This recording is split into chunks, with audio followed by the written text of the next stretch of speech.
pierna derecha, directo al arco, ¡golazo! ¡Golazo!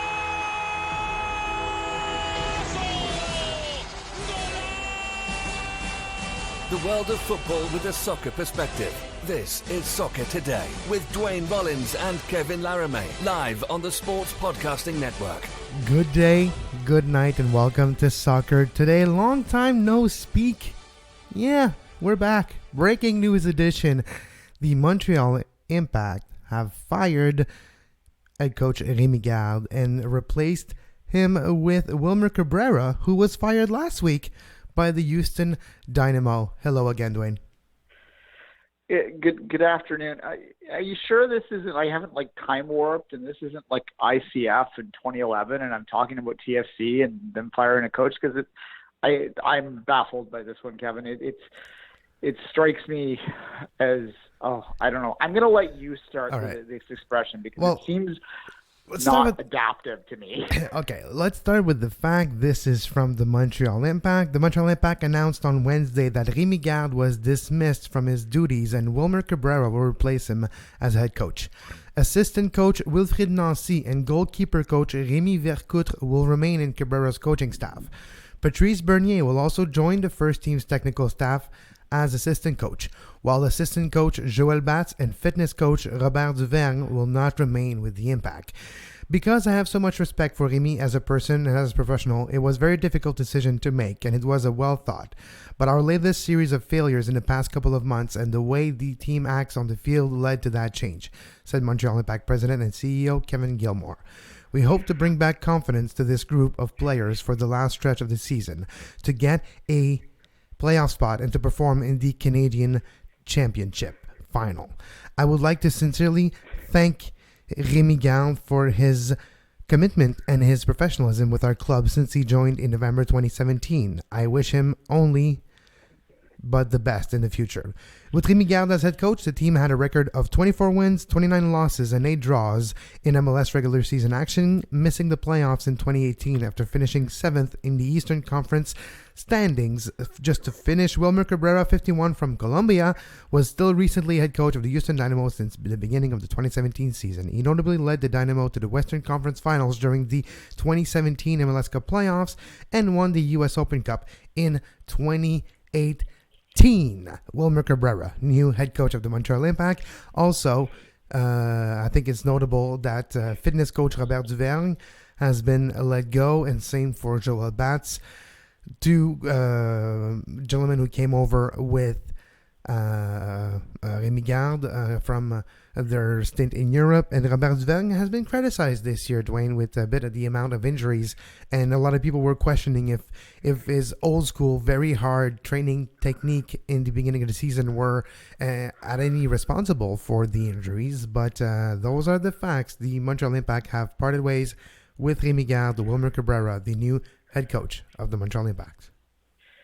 Okay, so what jumps out at me in the press release is that the last part of the, I respect his professionalism comment, which is and how they act on the field, a bit of that. So is this about Gilmore trying to portray the Impact in a new way, does he feel their reputation is being harmed in some way?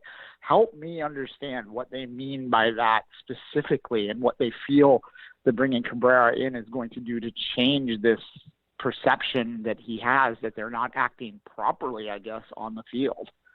I'm a bit at a loss of words for that aspect of the press release. Yes, the Montreal Impact has shown a bit of, there was some fines in the last game. I think that's maybe why those comments were said by Kevin Gilmore, because of some spat between players at the end of the FC Dallas and Montreal Impact game. There was some disciplinary decisions there and fines were levied, but maybe that's what he's referring to. I do think that if you put everything together, the 7 out of 8 losses in the last 8 games for the Montreal Impact in the league play, if you go back with the injuries with Piatti and others, maybe that's relatable to Robert Duverne's work. I'm not necessarily sure it is. It's just maybe a coincidence, or it could be correlated. It's up to decision. The decision was taken. So maybe some people do think that there's a correlation between the work of Robert Duvang and his old school mentality of training you really hard, and maybe we've seen some injuries happen for that reason, but it's always speculation. It's not necessarily something that is proven scientifically, so that's going to be hard to argue on either side. The Joel Bat's aspect is something too. A close assistant to Rémi Garde, you would understand if he didn't want to continue the adventure with Rémi Garde, or the Impact wouldn't want to have him there if Rémi Garde's gone. So I can understand that. Patrice Bernier joining the team staff, I think, has to do with his knowledge of the league, with his reputation across the league. He's very well respected, and I think it has to do with that too. And it's to transmit maybe the knowledge of what the Montreal market is to Wilmer Cabrera, the French aspect to Wilmer Cabrera. As I know, I might be mistaken here. I don't believe he speaks French. I might be mistaken here, but the fact that now you have Rémi Vercoutre, also you have Wilfred Nancy and Patrice Bernier as French-speaking in the staff of the Montreal Impact's first team does give an option for the media in French, and Wilmer Cabrera can speak in English and Spanish very easily. So there's that, but I don't know. I don't think it has all to do with how the team was acting, the emotion on the pitch or the fouls lately. Of course, the series of failures, like Kevin Gilmore phrased it in the press release, the difficult losses, and I think the 3-0 lead that finished in a 3-3 draw against FC Dallas was one of the reasons. And I think maybe the training on Tuesday, a very long training yesterday, over 80 minutes, I believe, of training, and it was a long one. So there's maybe things coming out of that training and things in the comments that he mentioned after the training. Dwayne Rémi Garde yesterday, which was his last training session as a Montreal Impact manager, he did mention, well, if I would have had a center back that I could trust on my bench, I would have put him in. So maybe that was the last straw that broke the camel's back, referring to not having the pieces and players that he would like, and it's been a few this year. So maybe all those things added together with the possibility of him not wanting to come back next year, and the Impact having an opportunity of maybe with Wilmer Cabrera. I don't know how sought after Wilmer Cabrera was only a week after being let go by Houston, but if he was... I'm a bit sarcastic here, but if he was really sought after, maybe the timing aspect is one of the reasons that all those little marginal reasons together was enough to convince the Montreal Impact and their president Kevin Gilmore to take that hard decision. Yeah, well, I'll be blunt. It's not the most inspiring choice of switch, right? I mean, the only thing you can really think of there is that perhaps someone in the Impact has decided that they need someone with more of an MLS background, someone who has a better understanding of the league. That's fine, but you don't need to make that change today. And I struggle with why this need was to happen. Now, look, I'm going to speculate a little bit here from an outside perspective, is that maybe there were some serious questions going down, and they felt that they might be leaning towards maybe having to make a change in the offseason. I mean, I think that's still harsh. I think that they had a good thing going there, and they really should have given him the reins and allowed him, Garde I'm talking about, to continue on and to build that club in his image, because I believe very strongly in stability, and that is the key to success in Major League Soccer. And the Impact, one of their great weaknesses throughout their MLS run has been they're trigger happy when it comes to stuff like this. And we thought that maybe they were making a change when Joy stepped away, and they were, this seems like the same old. Well, I thought, maybe this is. Sorry, I was going to say, I think the salary that was attached to Rémi Garde and his staff, it was talked about like a $5 million investment a few years ago, in November 2017, when it was announced that Rémi Garde will be the new manager of the Montreal Impact. So, and it was a 2-year contract. So with a high salary like this for a Major League Soccer coach, I guess scrutiny and the burden of result, the burden of making the playoffs, which Montreal is still in a good position. We'll get to the standings in a second. I want to take a look at the standings and the schedule of the Montreal Impact heading into the last stretch of the season. Maybe we have a reason there that would explain the dismissal of Rémi Garde, maybe also behind the scenes. Not necessarily personal relationship, but professional divergence of opinion and how to build a project in the future. The Montreal Impact are open now with the search of a technical director for their club, a sporting director, so similar to Vancouver, but in a little different type of infrastructure in the pyramid of staff in the Montreal Impact front office. So there's that search that's coming too. So if you already have someone lined up for your technical director job, and it's going to be either announced now or at the end of the season, I don't know, I'm speculating, but if you know someone's going to take over soon, and maybe you want him to have free reins of getting a coach, and maybe that candidate is even questioned, and maybe Wilmer Cabrera comes in, like you say, for the first time since Frank Klopas, with experience in Major League Soccer. Wilmer Cabrera, Dwayne, was manager for Chivas USA. Yeah, I remember Chivas in 2014. Then in 2016, he was in the USL Rio Grande Valley and the FC Toros, which was a affiliate and still is to the Houston Dynamo. And then in 2016, took over for the 2017 season with the Houston Dynamo. Wilmer Cabrera in Major League Soccer has a combined record with Chivas USA and the Houston Dynamo of 70 games managed, 22 wins, 30 losses, and 19 draws, for a winning percentage of 31.43% in Major League Soccer. A coach not necessarily known for his defensive capabilities as well, having a differential of minus 20 in his tenure in Major League Soccer over the years, 86 goals for, 106 goals against. So Montreal has been struggling lately defensively. Montreal transfers a player last week, Diallo, to RC Lens. Rémi Garde talking about a center back position. Maybe if he had someone on his bench, he would have subbed in him instead of Balou last weekend. All those things all together, I'm starting, Dwayne, to get a portrait, to get a sense of Rémi Garde not necessarily happy this year with what he was given and how things unfolded. Probably decided or was leaning towards not coming back. There was a discussion, the club learned about it, or Rémi Garde told them, whichever it is, and the club decided to act accordingly to set themselves up not only for the next 7 games in the league and the Canadian Championship, but I guess also for the off-season and the 2020 regular season.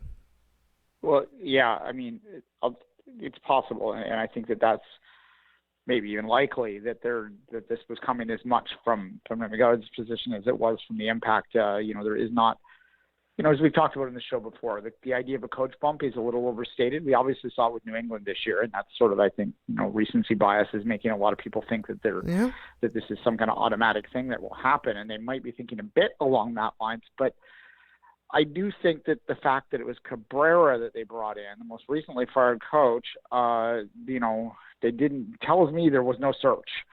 I mean, maybe there was, and they felt that he was the best player. I don't know how you're doing a search this quickly. Usually, you see an interim named immediately, right, and then bring a guy in right away. Look, it just strikes me as this is coming as much from an emotional position as it is from a logical position in terms of the decisions that were being made today, and that speaks to the history there, and that's the owner's strength and weakness at once, right? So it's hopefully not that, but that's what it seems like from the outside. And But at least I was just gonna say, at least this time it's Kevin Gilmore who's taking that decision and taking the onus of that decision on him as president of the Montreal Impact. So this one's on Kevin Gilmore, and we'll see the ramification. The big first major decision for Kevin Gilmore since he took over the presidency of the Montreal Impact in the off-season about a little bit more than 6 months ago. Now, Dwayne, let's just look at the standings right now, because I think it's interesting to look. Montreal is 7th in the Eastern Conference as of today with 27 games played, so 7 games remaining, 10 wins, 13 losses, 4 draws, for 34 points, equal on the 7th spot with Orlando and TFC. The Montreal Impact travels Saturday to Toronto for what's going to be a massive, very important Canadian derby between Montreal and Toronto. The winner could have a bit of an edge heading into a playoff spot between the two. And I guess Montreal's going to have their new coach their first game in a big, important derby. But the timing of that decision, having it 3 days before a massive away game is also troubling to me. Yeah. I mean, they probably named it today because he's going to fly directly to Toronto. I expect the team's flying in the morning. So there you go. But it's yeah. I don't have, look, I'm an outside perspective and, neutral on whether I want them to win or lose here. So I think that by and large, I see this as kind of a strange move. It caught me a little off guard, and I can't see it helping the Impact very much. But I mean, I can be proven wrong on that, but it is a lot of chaos to bring into an already, chaotic week when you're coming off the 3-0 blown lead. You're coming into a derby game that obviously always means something, but means even more because they're directly tied to the point in the standings right now. Montreal has one more win, but one more game played. So they're basically in a virtual tie. So it's obviously a huge game, and to throw this amount of chaos into the mix, I mean, who knows what that means, and they might play freer. But I didn't sense a divide in the room. I didn't sense that the players were calling for this, and that's what causes me concern when I look to evaluate the impact and what it's going to mean on their season. I just, sometimes when coaches are fired when they did have the room, that can have the opposite effect of a coach's bump. And as time will tell which side of this is. It's a strange decision. And I can tell you, Kevin, I did a quick poll on the Twitter just leading in. Asked yes or no, should he have been fired? 83% right now with the no camp. So obviously this is confusing a lot of people. And well, for me, while you were talking, I had the words of Lassi Lapalainen reverberating in my mind after the game on Saturday. He was asked, what was it this comeback draw? Who felt like a loss to the players? What was the reasoning behind? Was it the players not executing, or was it tactically? And he said it's both. And when he said both, he didn't think before answering. And then you can see that not that he was backtracking, but he was skating a little bit, as we can say. So that tells me a lot too. Then if the Montreal Impact front office has thought that tactically they got beaten a few times this year, and the big losses they had, which happened a few times, and bringing in a coach then that has knowledge of this league and maybe knows how to the mentality of Major League Soccer, which is a bit different than European ways, and not necessarily play defensively late in game, but play like you don't necessarily back check, right? You don't necessarily just absorb pressure because then it's just going to pile on. There's a different way, and looking at how the Dynamo used to play over the years and how Cabrera used to manage them, and seeing them oftentimes get surprising results, holding to a result late in the game, and then having all those results from Montreal where they lost a few points late in the game all season long, there might be something there too. So those comments by Lapalainen after the game last Saturday maybe had more importance than I believed at the time. Perhaps I'm speechless, as you said earlier, because it's surprising. We didn't anticipate this. I thought it was possible he could move on his own at the end of the year. I did not think that they would part places, because I actually took, and you mentioned this was Kevin Gilmore's first major move. I hope so, is how I'll say that. I hope that this wasn't directly from above, because that has been an issue in Montreal in the past. But if it is, then we're going to find out, and he will get a chance to build his team around what he wants, and that could have played a major role there, that maybe some of these smaller issues that normally would have been let go played a bigger role, because Gilmore has evaluated the full team, evaluated how they fit in the community and how they work within the overall plan, which would include business goals as well as sporting goals, and decided that Rémi Garde and his salary was not something he wanted to continue forth, and decided to jump the gun. I don't know why you make a hire so quickly in terms of your full-time coach. That's where I really struggle with in this. Yeah, I understand. He's going to be around. Why hire him now? Right? I understand that.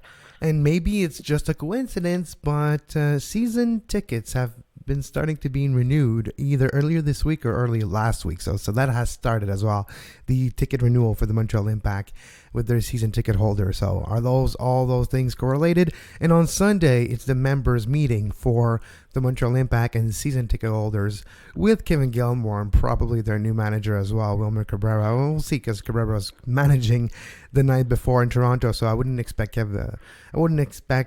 to see Wilmer Cabrera in the members meeting on next Sunday, but I do believe Kevin Gilmore will be there. So those are all interesting coincidences, maybe interesting timing, or maybe it all fit together. And altogether is the reason behind the decision of the Montreal Impact to part ways with Rémi Garde. Let's quickly look at what Montreal Impact has in front of them until the end of the season to finish what could be maybe a potential playoff game or maybe not. Toronto FC Montreal Impact on Saturday, then next Wednesday on the 28th of August at home versus Vancouver. The Saturday right after that, so 3 games in 7 days in an 8-day period once again. Montreal versus DC at home, Dwayne. Then Montreal at home versus FC Cincinnati. So 3 teams that are struggling in the league right now: Vancouver, DC, FC Cincinnati, traveling to Montreal. Then Montreal plays at home as well that Wednesday for the first leg of the Canadian Championship. Travels to LA on the 21st of September to play against the Galaxy in a late Wednesday midweek game. Traveling back to Toronto for a game on the 25th of September, the second leg of the Canadian Championship. And then 2 games left. Atlanta on the 29th of September, the last game of the regular season for the Montreal Impact, facing the New York Red Bulls on October 6th. So this is what's in store in the league for Wilmer Cabrera. TFC, Vancouver, DC United, Cincinnati, the Galaxy, Atlanta, and you finish against the Red Bulls. I'm asking you now, Dwayne, to finish the show. The Montreal Impact, playoffs or no playoffs? I have been leaning no for a while. I think that they will be the odd team out in that mess. We'll see whether there's a bump there. I'll tell you this. I think that they need to have at least 3 points out of the 2 games against the 2 Canadian teams there. I was going to say 4, but I will take a split in that. If they don't have 3 points out of those 2 games, then I think they're in a lot of trouble. I think they're to spit in ship at that point because Vancouver especially is winnable, and you always want to take something in Toronto. I think that the Impact can afford to lose in Toronto because it is a road game. But, if they don't have 3 points by this time next week, out of the 2 games that are being played, I think that maybe you're having a discussion about resetting for next year. And that's the other thing about this, Kevin, is that the Impact could look considerably different. Most Canadian teams can look considerably different next year. There's 3, we realize, but there's one that already looks different. So, yes, but I think our 2 teams that we follow most closely could look considerably different both years, and I think that this could be the start of the process in Montreal. I think there's only going to be one Canadian team if the playoffs, if any. And the team that has the most amount of points after the next 2 games for Montreal Impact facing Montreal, Toronto, and Vancouver, we'll see. So if Montreal gets, I think you're being kind. I think Montreal needs 4 points. I think last Saturday was a must-win game in my mind for Montreal, and they let 2 points go, and they let the morale go, they let the momentum go, and which led to their coach being let go. So now the Montreal Impact has to win in Toronto. It is a must-win game, and then a game against Vancouver. A out-of-conference team. A team that it doesn't matter if they win or not against you because it won't help them. But Toronto is a direct rival in your playoff push. So not only is the 3 point for Montreal important, but it's the lack of 3 points for Toronto that's as much important for Montreal. So that's why I think Montreal needs to win in Toronto. And if they don't, this is where I can say no playoffs. So for me, it is happening all Saturday. They win, they're in. They lose, they're out. Yeah, well, quickly on the other side of that coin is that, I will agree with you that it would be a pretty significant blow to TFC if they were to lose outright in the game. It would be a blow if they were to draw, but not quite as extreme if they were to lose, as you say, because of the 6 point nature of the game. So it is a huge game. It's a huge derby game with a lot of intrigue. It's hasn't really been this much intrigue heading into one, outside of the playoff games, obviously, in quite some time, I would say. Putting those playoff games and cup games aside, which is hard to because they have such memories in our mind. But just in terms of a regular season derby between Toronto and Montreal, can't remember the last one that had this much importance. I agree on that note. It's the 3rd show today. We have to go back to the regular programming, which like work and life and like stuff. So thanks to Dwayne for making himself available to do this special show. And thanks to you to listening. If you want to hear more about Dwayne and I talk about Canadian soccer, make sure you support us via Patreon, patreon.com/sportspodcasting network. $2 a month will give you access to the Two Solitude Soccer Podcast. Thanks for subscribing to the shows on Soccer Today, anywhere you get your podcast. Thank you, sportspodcastnetwork.com. And until tomorrow for another edition of Soccer Today, we do wish you a great soccer. You can find the podcast version of all the shows we do on iTunes, Apple Podcast, Google Play Store, TuneIn Radio, iHeartRadio, and anywhere you get your podcast.